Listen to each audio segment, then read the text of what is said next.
அன்பு நேயர்களே வணக்கம்.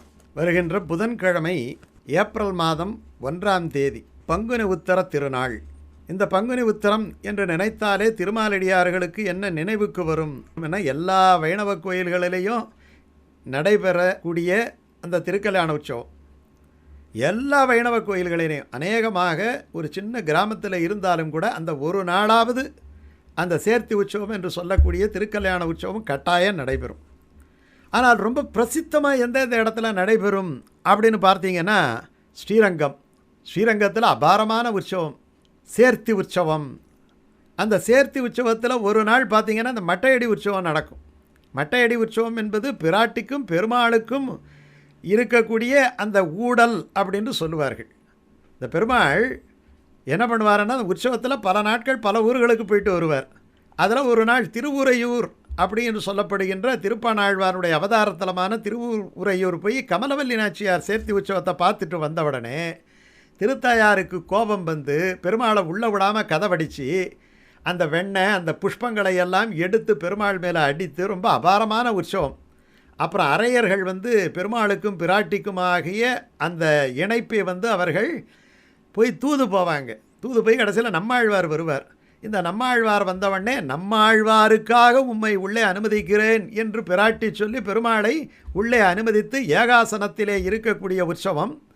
அன்னைக்கு தான் சுவாமி ராமானுஜர் இந்த உயிர்களெல்லாம் இத்தனை கஷ்டப்படுகிறதே, இவர்களுக்கெல்லாம் நீ மோட்சம் தர வேண்டும் என்று இருவர் சேர்த்தியிலே பெருமாளும் பிராட்டியும் அன்னைக்கு ஒரு நாள் தான் பெருமாள் அங்கே வருவார். படிதாண்டா பத்தினி இல்லையா, ஆகையினால அன்னைக்கு பெருமாள் வருவார். உள்ள அந்த பெருமாளை சேர்க்க மாட்டாங்க திருத்தாயார். அதற்கு காரணங்களெல்லாம் ரொம்ப அற்புதமான ரசமான காரணங்களெல்லாம் அது பிரேம பாவத்தில் செய்யக்கூடிய உற்சவங்கள். அப்படி செய்யும் பொழுது அந்த இடத்துல இந்த கத்தியத்ரயம் என்று சொல்லக்கூடிய 3 கத்தியங்களை அருளி செய்வார். ஒன்று சரணாகதி கத்தியம். இந்த பிரபன்னனுக்கு பெருமாளுடைய திருவடிகளை அணுகுவதை தவிர அந்த பெருமாள் திருவடியிலே விழுந்து வணங்கி தன்னுடைய ஆத்மாவை சமர்ப்பித்ததை தவிர வேறு வழியே இல்லை என்பது தான் கடைசியில் இருக்கக்கூடிய ஒரே வழி அவனுடைய திருவடி. அந்த திருவடி வாரத்திலே தனக்காக இல்லாமல் உலகத்திற்காக சரண் புகுந்த நன்னாள் தான் பங்குனி உத்திரம் என்பது தான் பங்குனி உத்திரத்துக்கு விசேஷம். பங்குனி உத்திரத்தில் மற்ற சமயங்களிலே இருக்கக்கூடிய விசேஷங்கிறது வேறு, வைணவத்தில் விசேஷம்ங்கிறது வேறு. வைஷ்ணவத்தில் திருக்கல்யாண உற்சவம்ங்கிறது கிடையாது. திருக்கல்யாண உற்சவத்திலே ராமானுஜர் உயிர்களுக்காக செய்த சரணாகதி அதுதான் அதில் இருக்கக்கூடிய சிறப்பு உச்சம். அதனால் ஏகப்பட்ட சேவார்த்திகள் பக்தர்கள் பாகவதர்கள் திரண்டு வந்து இந்த சேர்த்தி உற்சவத்தை இந்த மட்டையடி கலகம் பிரணய ரோஷம் பிரணய கலகம் என்று சொல்லக்கூடிய அந்த வைபவத்தை கண்டுகளித்து சேர்த்தியிலே இந்த சரணாகதி கத்தியம் செய்வதை, பிறகு அவர் ஊர்வலமாக வந்து ராமானுஜருக்கு அனுக்கிரகம் செய்வதை, ராமானுஜர் சன்னதிக்கு வந்து அனுக்கிரகம் செய்வதை இதெல்லாம் நம்ம ஸ்ரீரங்கத்தில் பார்க்கலாம். ஸ்ரீரங்கத்தில் மிகச்சிறப்பான உற்சவம். 2வது உற்சவம் ஒரு பிரபந்தமே உருவான நாள். ஒரு சாதாரண ஒரு போராளியாக இருந்த சேனாதிபதியாக இருந்த பல உயிர்களையெல்லாம் கொன்றேன் பல்வுயிரை குறிக்கோள் ஒன்றில்லாமையால் என்றேனும் இறந்தார்க்கு இனிதாக உரைத்தறியேன் அப்படி என்று சொன்ன நீலன் என்கிற அந்த சேனாதிபதி ஆழ்வாராக மாறிய நாள். அவர் பிறந்தது கர்ப்பத்தில் பிறந்த கர்ப்போற்சவம் என்று சொல்கிறது. இது ஞான உற்சவம் என்று சொல்கிறது. கார்த்திகை நாள் அவருடைய அவதாரம் நிகழ்ந்தது. ஆனால் ஆழ்வாராக அவர் மாறிய அவதாரம் என்பது இந்த பங்குனி உத்தரத்திலே நிகழ்ந்ததாலே திருமங்கை ஆழ்வார் நமக்கு கிடைத்த நாள். அழகான பெரிய திருமொழி என்கிற பிரபந்தம் பிறந்த நாள். அந்த பெருமாள் திருமொழியினுடைய வாடினேன் வாடி வருந்தினேன் மனத்தால் பெருந்துயர் இடும்பையில் புகுந்து கூடினேன் கூடி இளையவர் தம்மோடு அவர் தரும் கலவியே கருதி ஓடினேன் ஓடி உய்வது ஓர் பொருளால் உணர்வு எனும் பெரும்பதம் தெரிந்து நாடினேன் நாடினான் கண்டுகொண்டேன் நாராயணாவென்னும் நாமம் என்று அந்த நாமத்தை ஒரு உருவமாக பெருமாளாகவே கண்டுகொண்ட நாள் இந்த நாள். திருமங்கையாழ்வாருடைய வலது செவியிலே திருமந்திர அர்த்தத்தை சொன்ன நாள் இந்த நாள். அதே மாதிரி ஆண்டாள் தன்னுடைய மனோரதத்தை நிறைவேற்றி கொண்ட நாள். ஆண்டாளுக்கும் ரங்கமன்னாருக்கும் ஸ்ரீவில்லிபுத்தூரில் அற்புதமான உற்சவங்கள் நடக்கும். அப்படிப்பட்ட நாள் இந்த நாள். காஞ்சியிலே பேரருளாளன் அன்னைக்கு தான் தாயார் சன்னதிக்கு வந்து எழுந்தருள்வார். எல்லா தாயாரும் கூட இருப்பாங்க. மலையாள நாச்சியாரில் ஆரம்பித்து உபய நாச்சிமாரில் இருந்து அந்த பெருந்தேவி தாயார் எல்லாரும் இருந்து அந்த இடத்துல கண்கொள்ளா காட்சியாக நம்ம காணக்கூடிய நாள் இந்த ஒரே ஒரு நாள் தான். இதுதான் பங்குனி உத்தர திருநாள். காலையில் பெருமாள் தாயார் மலையாள நாச்சியார் திருமஞ்சன வைபவாதிகள் நடக்கும். மாலையிலே உபய நாச்சியாரோடு அவர் தாயார் புறப்பாடு கண்டருள்வார்.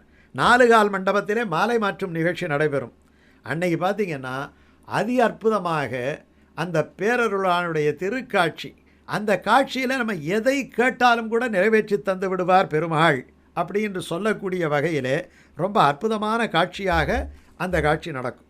இந்த வருடம் ஸ்ரீராமநவமி அதிலேயே வருது. ராமநவமி ஆரம்பித்து பௌர்ணமி வந்துடுது இல்லையா? இந்த பௌர்ணமியிலே பௌர்ணமியும் உத்தர நட்சத்திரமும் சேர்ந்த நன்னாள் தான் பங்குனி உத்தர நன்னாள். இந்த பங்குனி உத்தர நன்னாளுங்கிறது, பங்குனி என்பது 12வது மாதம், மோட்ச மாதம். அதனால் இந்த வாழும் உயிர்களுக்கு வாழும் வரை வகை வகையான ஐஸ்வர்யாதிகளை எல்லாம் தந்து அவர் சொன்னார் இல்லையா, மரணமான பிறகு என தன்னுடைய திருவடி ஜோதிக்கு வருவித்து கொள்ளுகின்ற நாள், மரணமானால் வைகுந்தம் அளிக்கும் பிரான் என்று நம்மாழ்வார் சொன்னார் இல்லையா?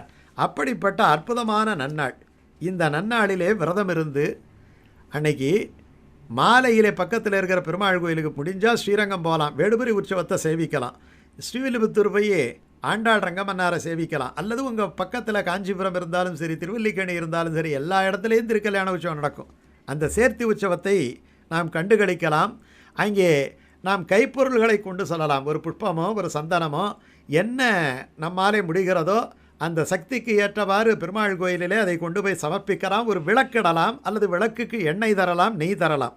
இப்படி ஏதாவது ஒரு உபசாரத்தை அந்த இடத்திலே நாம் செய்து ஆழ்வார்கள் பாசுரங்களை எல்லாம் பாராயணம் செய்தலாம். ராமானுஜர் இங்கே சரணாகதி நமக்காக செய்ததாலும் அந்த ராமானுஜரை சரணாகதி செய்த திருவரங்கத்தமுதனாருடைய ராமானுஜனுச்சந்தாதியிலே ஏதாவது ஒரு பாசுரம் பங்குனி உத்தரத்திலே நாம் சேவிப்பது, பாராயணம் செய்வது, மனனம் செய்வது, அதையே சமர்ப்பிப்பது என்பது ரொம்ப விசேஷம். அந்த அடிப்படையிலே இது ராமநவமி இல்லையா? அந்த ராமாயணத்தையே ஒரு வருஷ காலம் ஸ்வீகரித்தவர் யார்? ராமானுஜர். அதனால் அந்த பாசுரத்தை நம்ம சேவிப்பது ரொம்ப சிறப்பு. ராமானுஜனுச்சந்தாதியில் இந்த பாசுரத்தை அவசியம் சேவிக்கணும். படிகொண்ட கீர்த்தி ராமாயணம் என்னும் பக்தி வெள்ளம், குடிகொண்ட கோயில் ராமானுசன் குணம் கூறும் அன்பர், கடிகொண்ட மா மலர்த்தாள் கலந்து உள்ளம் கனியும் நல்லோர், அடி கண்டு கொண்டுகந்து என்னையும் ஆள் அவர்க்கு ஆக்கினரே. ராமானுஜர் என்ன பண்ணுறாரு? தன்னிடத்திலே சரணாகதி செய்தவர்களை கொண்டு போய் பெருமாள் திருவடியில் அவர் ஏற்கனவே சரணாகதி பண்ணிட்டார். இவனுக்கு மோட்சம் நிச்சயம் உண்டு. ராமானுஜர் சொல்கிறார், எனக்கு மோட்சம் உண்டு என்று சொன்னால் என்னை சேர்ந்த உங்களுக்கும் மோட்சம் உண்டு என்கிறார். ஆனால் அவர் என்ன செய்கின்றார் என்றால், பரம பாகவதனுடைய திருவடி வாரத்துக்கு தன்னுடைய அடியார்களை கொண்டு சேர்ந்து ஒரு அழகான ஒரு வைணவ கோஷ்டியாக மாற்றுகின்றார் இல்லையா? அந்த அற்புதம் நடைபெறுகின்ற நாள் இந்த பங்குனி உத்தர நாள் என்பதனாலே இந்த ராமானுஜனுச்சந்தாதி பாசுரத்தை விளக்கேற்றி வைத்து நம்ம சொல்கிறது ரொம்ப சிறப்பு. கோயிலுக்கு போயிட்டு வந்தாலும் சரி, கோயில்லையே நீங்கள் சொன்னாலும் சரி, கோயிலில் ராமானுஜருடைய அந்த சன்னதியில் போய் சொன்னாலும் சரி, பெருமாள் சன்னதியில் சொன்னாலும் சரி, பெருமாள் சன்னதியில் போய் ராமானுஜனுச்சந்தாதி பாசுரம் சேவிக்கிறதுங்கிறது பெருமாளுக்கு ஏகப்பட்ட மகிழ்ச்சியை தரும் என்று பெரியவர்கள் சொல்லியிருக்கிறார்கள். ஆகையினாலே இந்த ராமானுஜனுச்சந்தாதி பாசுரத்தை சேவித்து அன்றைக்கு விரதம் இருப்பது என்பது நமக்கு சாலச்சிறந்த நற்பலன்களை வாரி வாரி தரும்.